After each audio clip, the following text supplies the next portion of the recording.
లైఫ్లో ఏదో అచీవ్ చేయాలనో లేదా మనల్ని మనం ప్రూవ్ చేసుకోవాలని ఇంకా జాబ్ చేయడం ఇష్టం లేకనో ఎంతోమంది బిజినెస్ స్టార్ట్ చేయాలని అనుకుంటుంటారు. ఎవరికైతే ఫ్యామిలీ బిజినెస్ ఏం లేకుండా ఫ్రెష్గా ఒక కొత్త బిజినెస్ స్టార్ట్ చేయాలనుకుంటున్నారో వాళ్ళు ఈ పొరపాట్లు చేయకుండా బిజినెస్ స్టార్ట్ చేయండి. ఖచ్చితంగా మీ బిజినెస్ ఎక్స్పాండ్ చేసుకుంటారు, మీరు సక్సెస్ అవుతారు.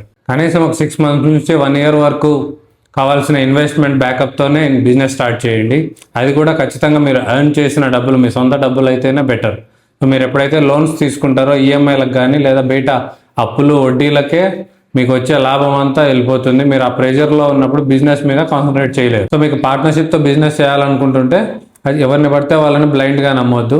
ఖచ్చితంగా మీరు ఎవరినైతే పార్ట్నర్గా అనుకుంటున్నారో వాళ్ళు సూట్ అవుతారా లేదా మీరు అనుకున్న బిజినెస్కి, ప్లస్ మీకు వాళ్ళకి వేవ్ లెంత్ మ్యాచ్ అవుతాయా లేదా కూడా చెక్ చేసుకోవాలి. స్టార్టింగ్ స్టేజెస్లోనే ఎక్కువ ప్రాఫిట్స్ గురించి ఎక్స్పెక్ట్ చేయొద్దు, మినిమల్ ప్రాఫిట్సే ఉంటాయి. సో మనకు పేషెన్స్ అనేది తప్పకుండా ఉండాలి. బిజినెస్ స్టార్ట్ చేసేటప్పుడు స్టార్ట్ చేసిన వెంటనే సక్సెస్ అయిపోము, మనం అనుకున్నంత రేంజ్కి రాము. So it takes time. కొంచెం పేషెన్స్తో ఉండండి, అప్గ్రేడ్ అవుతూ ఉండండి, కన్సిస్టెన్సీ మెయింటైన్ చేయండి. కన్సిస్టెన్సీ మెయింటైన్ చేయడం, సో మనం ఏ బిజినెస్లో అయితే స్టార్ట్ చేస్తామో డే 1 ఉన్న ఆ ప్యాషన్, ఆ ఎంతూసియాజం, కన్సిస్టెన్సీ ఉండాలి. సో బిజినెస్ ఏదైనా ఇన్నోవేటివ్గా థింక్ చేయండి.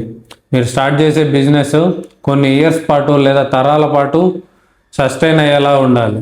Think different. సో ఈరోజు జనాలకు ఏం అవసరమో ఇది ఫ్యూచర్ వాళ్ళకి కూడా అంతే అవసరం ఉండాలి. సో ఫేడ్ అవుట్ అయ్యే బిజినెస్ ఐడియాస్తో మాత్రం బిజినెస్ స్టార్ట్ చేయొద్దు. బేసిక్ మనీ మేనేజ్మెంట్ని తెలుసుకోండి. మీ ఓన్ మనీని, బిజినెస్ మనీని మిక్స్ చేయొద్దు. బిజినెస్ మనీని అంతా మీ పర్సనల్ ఎక్స్పెన్సెస్ కోసం వాడడం చేస్తే బిజినెస్ని ఎప్పటికీ ఇంప్రూవ్ చేసుకోలేరు, గ్రో చేసుకోలేరు, ఎక్స్పాండ్ చేసుకోలేరు. సో ఎవరైతే మీ ఫ్రెండ్ సర్కిల్లో బిజినెస్ స్టార్ట్ చేయాలనుకుంటున్నారో లేదా మీ ఫ్యామిలీలో స్టార్ట్ చేయాలనుకుంటున్నారో వాళ్ళకి తప్పకుండా ఈ వీడియోని షేర్ చేయండి.